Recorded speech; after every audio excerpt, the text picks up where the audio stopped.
And that completes another edition of the NASCAR San Antonio Take two, and that completes another edition of the NASCAR San Antonio doubles and or triple header. 2 races today, 1 game tonight. All right, I'm not even going to talk about the Spurs game because you all saw what happened, so you be the judge on that. We're going to run this shit back on Wednesday after I get vaccinated. So let's mainly talk about today's Craftsman Truck and Winston Cup Series races on the Bristol dirt track. First off, trucks, all I know is that MTJ won. I think he dominated that one. I chose to sleep in and to get an extra rest because I just didn't feel like getting up, even though I went to bed early to try to watch both races in one go, so I didn't get to see that. So therefore, all I know it's Truex won, and I don't know how John Hunter, Zane, and Haley did, so that's all I know. Now, Winston Cup, however, and don't correct me, I know it's not called those names anymore, but I'm still going to call them that no matter how old I get, because that goes to show you how old I am and what I grew up with. I can't keep track with the constant name changes, pop culture makes every year, like general culture. Like, I can't keep up with, TV networks changing their names all the time, NASCAR changing their names of races and, racing divisions all the time, you name it. Yeah, unfortunately, my local Fox affiliate didn't show the race because they wanted to show shitty-ass news. So luckily, I got the Fox Sports app, and I signed in quickly, in a heartbeat, because I signed in without, I watched the stream without signing in, and it was getting ready to, go off. The free sample was getting ready to go off, so luckily I came up with the solution. I signed in with my dad's Spectrum account, to watch the whole race without, it shutting off after a certain amount of time, so I'm glad I did that. And they were all crashing. It was like a demolition derby on dirt. I mean, I was so excited. I'm glad I gave it a chance. People were bitching up a storm on Twitter saying that it was going to backfire on them and hopefully it was going to rain Sunday to make NASCAR backtrack the idea. Well, look how well that went. Even Bristol himself, along with Steve O'Donnell and Steve Phelps, as much as I can't stand those clowns, this is the one thing I agree with them on. That dirt racing was exciting to watch. I mean, I'm trying to think. What would I say? I'm losing my train of thought. Okay, yeah. So even though I don't like Steve O'Donnell and Steve Phelps, they actually made a good decision for once. And somebody said, right before I sent out my tweet, someone said, we have to run this dirt again, and God damn it. And then I did, and under that tweet, I said, I'm a Bristol Dirt in 2022. Let's fucking go. So for the people who hate this dirt racing idea for Winston Cup, I feel sorry for you. I actually enjoyed it. I mean, that was exciting. That shit was exciting. There were a lot of spin outs. You had people running into the wall and running into each other. You even had hot shots that you never see up front every week. Daniel Suarez, that's my dad's driver. I actually called my dad in the middle of the race to tell him about Suarez. And I actually it may have sounded like I was joking over the phone, but I wasn't. I told him, if Suarez is in position to win towards the end of the race, have Mara tape your reaction so we can see you celebrate in case he does win. But Suarez's win is coming, and I'm going to make sure Mara tapes, my dad's fiance. I hope Mara actually tapes my dad's reaction when that day comes, because I know the party he will be throwing with Mara at their house if it happens, when Suarez finally wins, when that finally happened. I'm going to be so happy for my dad more than anybody, because he's the biggest Suarez fan that I know, personally. I'll tell you how he became a Suarez fan. Because when we went to MIS in June 2016 for the Xfinity Series, back when they still had the June races, he straight up beat Kyle Busch on speed to win that race, and that's why my dad became a fan of his. Part of the reason was also because of the same reason he liked Montoya back in the day. Daniel Suarez is Spanish, and he's Mexican. My dad is Spanish too. He's Puerto Rican. So my dad kind of made that small connection too. So that was the 2 reasons my dad became a Suarez fan. Same nationality, Hispanic, and also straight up beat Kyle Busch on speed at MIS. While we were there, it was not. I don't know if he would have became a fan of his we would have seen it on TV, but we were lucky enough to like see that in person. I was with them. I was like 22 back then. It was like a week or two before the Cleveland Cavaliers won the championship, coming down from 3-1 against the Golden State Warriors. There's a time in my life I'll never forget, even though it all started going to shit when Duncan retired and then Lab Rats got canceled.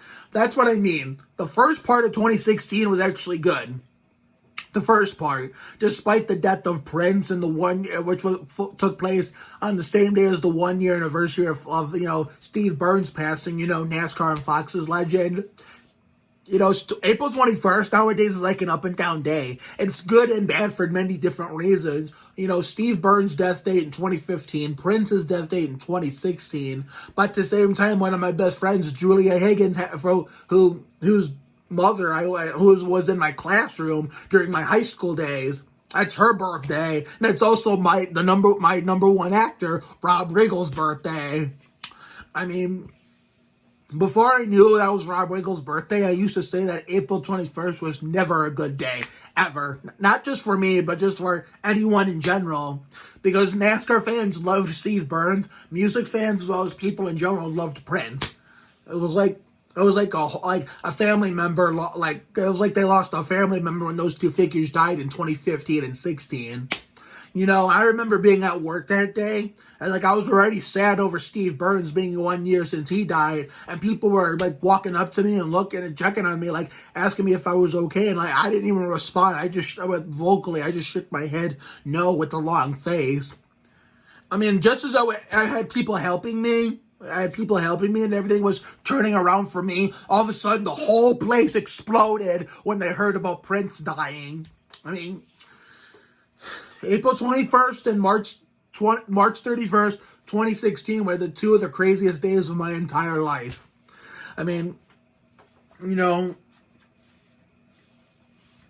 Okay, I always do this when I make conversations with myself or to other people or talking to the camera. I go on one topic, then I go to a subtopic which forces me off topic together. What was I talking about? I don't really remember, but anyway,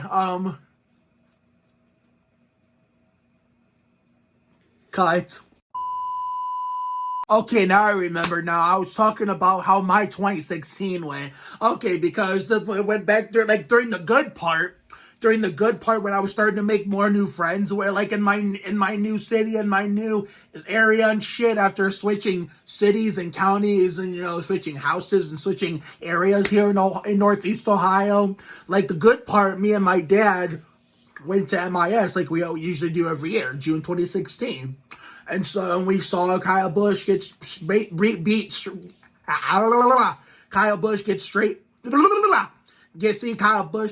straight up on speed by Daniel Suarez. That, along with the fact that my dad has being Hispanic in common with them, is why my dad picked him as his favorite driver.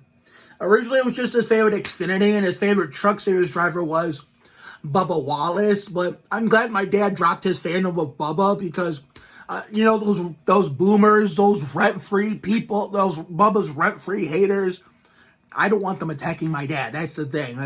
I'm no fan of Bubba by any means, but whenever I see his rent-free haters, mostly boomers, go attacking him on Facebook and shit. Mostly Facebook is even worse over there than on Twitter. All I can do is laugh. And I even tweet about it sometimes just to entertain my followers what I'm reading on Facebook. Because one night, while my family was sleeping and before I went to bed, one night, I was spending my time reading Facebook comments on a post about Bill Lester running that truck race in Atlanta, and the post had nothing to do with Bubba, but because of the fact that Lester is black like Bubba, these idiot boomers and rent-free haters had to bring him up when the post had nothing to do with them.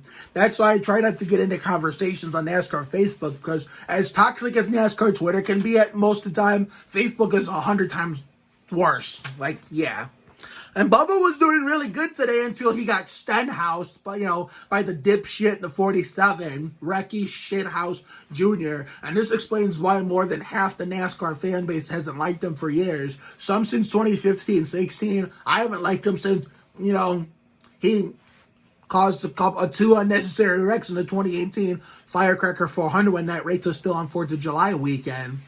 So I'm glad his ass did not win that race. So somebody put on Twitter saying all that carnage just for Logano to win. Hey, it's better than Hamlin and Stenhouse. That's all I can say. Or Harvick even. And you know, as someone who got tired of seeing Hamlin and Harvick stink up the Winston Cup Series last year during that weird ass 2020 year we had as a whole, I'm glad to see that Harvick ain't doing shit this year, and then we're hopefully seeing the downfall of his bitch ass.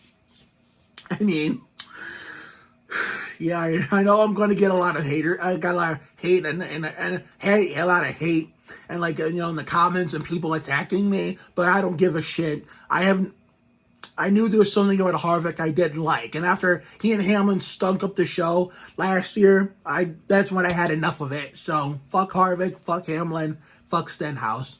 So that's, you know. Anyway, the whole race was exciting. You know, we saw bumper to bumper. We saw flag to flag, door to door, bumper to bumper, banging and bumping everywhere. I mean, Ty ran and Austin nearly gave me a scare there towards that one part of the race. I mean, Austin went a lap down early, which is something I didn't expect, and Ty was driving that car without a left front fender, I think it was. That was cool to see, but I'd rather have Logano win than Hamlin, Harvick, and Stenhouse any day of the fucking week. So, oh man, that was really fun to watch. I mean, it went into overtime. I put on Twitter while watching the live stream, "Can we get a caution, please?" And right. Bam, I got my wish, and a caution. One of the dirt racing aces bought it out. I can't remember his name. I'd have to double check, but I think he was in Timmy Hill's car. Yeah. I mean, I'm glad I gave Bristol Dirt a chance, and I'm glad they're going back next year and beyond, according to Steve O'Donnell, because my mother and father, back when they were married, taught me when I was younger that you don't know if you like something or someone if you never tried it or never met this new person. I'm utilizing that, you know, with the shows I watch on TV. You know, when an actor, the same actor I've seen on the same show for so many seasons, all of a sudden leaves in a new season, but then like the character they played gets recast by someone else, or if a character leaves but then gets replaced by another character with its own actor in the same role, instead of just me rage quitting the show because they left. I just give them a chance, because you never know if you like something or someone if you never tried it or met them. Like SEAL Team, Mike Wade replaced Jared Lorman when Blackburn left the show. I gave Mike Wade a chance, and I actually liked him, and he was flattered to hear that I gave him a chance, and that he said that was nice. That was really cool, nice of my folks, meaning he referred to my mom and dad as my folks, for them to tell me something like that as a kid. I gave Giselle Eisenberg a chance on American Housewife, and Julia Butters couldn't do the Anna Cat role anymore. I gave that Matias Castillo, I think his name is, a shot when he replaced Anthony Bolognese as Liam on A Million Little Things. The last episode I saw, and I'm skipping the Spurs game this Thursday to watch MLT. I want to see what, you know, I want to see what the redneck in the yard does. You know, the redneck does. You know, the one who yelled at Theo in the commercial, the promo, to get out of his yard. And I think that was Eddie smashing that redneck's car. So I'll have to take a look at it. It won't be the first time we've had a dumbass redneck appear in A Million Little Things, because we had one appear in season 2 in the episode where Sophie was playing baseball and Regina and Rome were trying to showcase how good of parents they could be. When Sophie went up to bat the baseball, I can't remember what the term in baseball is when you go up to what the position is to bat the ball, was at home plate or something like that. And so, let alone, Rome had the camera down when her teammates were up, but when Sophie was up, he had the camera up, and some racist white redneck, I don't know if it's a real actor or an actual person that got DJ Nash paid to be on the show, snatches his camera. And here comes Gary to the rescue, punches the guy in the face, and they start beating the shit out of each other. Rome has to break it up. And even though they got arrested by the police, Rome was actually set free because he did the right thing as a black man compared to a white man. You know, if he would have got angry and reacted, he would have been the one to get arrested. But since he kept his composure, he was set free while Gary got arrested because he overreacted. because the black person will always go to jail if they're the ones that act angry. They like overreact that way. That's what would have happened to Rome. But a white person doesn't get that much punishment when they react angry like that. But since I know it's just a show, but like DJ Nash created a million little things based off actual real life authenticity. And it's based on like when he lost a friend in real life. If you don't follow DJ Nash on Twitter, I highly recommend it. At KDJ Nash, just so you know he won't follow fans back. Because for example, if he just followed me just because I interact with them a lot and send them a lot, and then the castmates a lot of videos to me singing and dancing to Ricky Martin, and of course me with the fanfics, and me being a fan of Lizzie Green dating her Nickelodeon days. If you just followed me for those reasons, or just didn't follow any other fans, it wouldn't be fair. I said this to myself one time off camera. DJ Nash isn't like one of those creators who will follow fans back no matter what, because he's not Chris Peterson. He's not Brian Moore. He sure as hell ain't John D. Beck and Ron Hart, the ones who follow the fans. DJ Nash goes about his own way compared to other writers. So DJ Nash ain't any of those four. He's just himself. So yeah, so therefore, I can't wait to run this back on Wednesday for the San Antonio debut of Gorgui Dieng. Because there was really not much to talk about today. There was little to talk about with the two races since I didn't watch trucks. And, everybody saw what happened in the Winston Cup, and not much, there really wasn't to talk about it, for the Spurs tonight. So I'll talk more about the Spurs on Wednesday, before I upload the vaccination vlog. So have a good night tonight and a better day tomorrow. Back to work tomorrow. Take care, everyone. Good night.